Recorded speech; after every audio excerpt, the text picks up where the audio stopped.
Jeff Wagner has been traveling around Lake Street near the 5th Precinct, and we want to check in with him right now. Jeff, where are you at? What's new?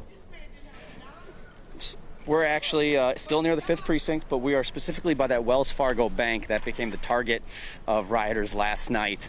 This is why I started my Facebook Lives in the evening, and this has kind of become somewhat of a photo shoot spot. You're looking at a car that was set on fire last night right next to an ATM.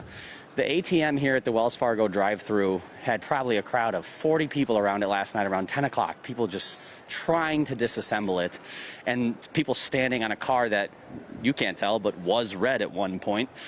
And then all of a sudden the whole group here shifted their focus as someone was able to eventually breach the drive-thru. The drive-thru windows that were boarded up. You started to hear a loud amount of cheering. Turned my attention over, and those boards that were on these windows were removed. Well, there were still some windows people needed to get through. Well, there were people that brought hammers, smashed their way through this location, I imagine to try to find money. When they weren't able to find what they wanted, eventually they torched the place. It was a slow burn where you wondered, is this fire going to catch? You turn away for a few minutes and you just see it growing and intensifying. As I was watching that fire grow and intensify, right around the corner from the drive-thru is the main structure itself. And again, pardon the language that is graffitied onto this building. You can still see the evidence of the attempt to board up this window here. The board itself is still screwed and fixed to the building, but people were either able to break through or this one might have burned out. Definitely a couple of windows down from here.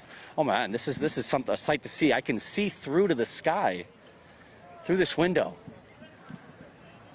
It's kind of incredible. You don't notice it last night, especially when everything was burning, but to be able to look up through this window, which should be an office space, and see a clear blue sky is kind of that unfortunate dichotomy of beauty and destruction that has occurred right here today.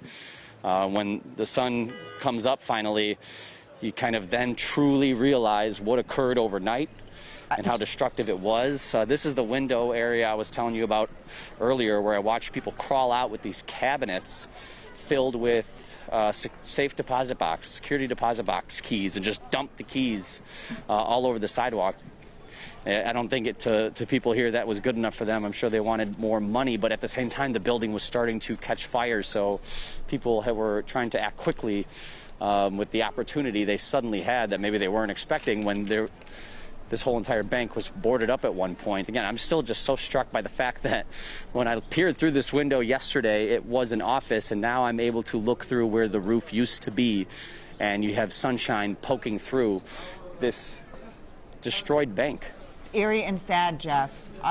I know that you were there, and at one point it was overwhelming because the bank was on fire, there was a post office that was on fire, there was a business on fire, a restaurant on fire.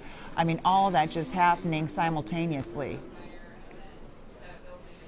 And that's where it definitely started to dissolve into chaos, and that's why I don't think it's a surprise that about half an hour after the bank was on fire, the Kmart's being looted, all the neighboring businesses are being looted, USPS building on fire, another business around the corner, huge fire on Lake Street, that State Patrol eventually made the move here to try and disperse this crowd and try to take back this intersection. If we turn around real quick, you'll see people kind of walking up and down the street in this direction.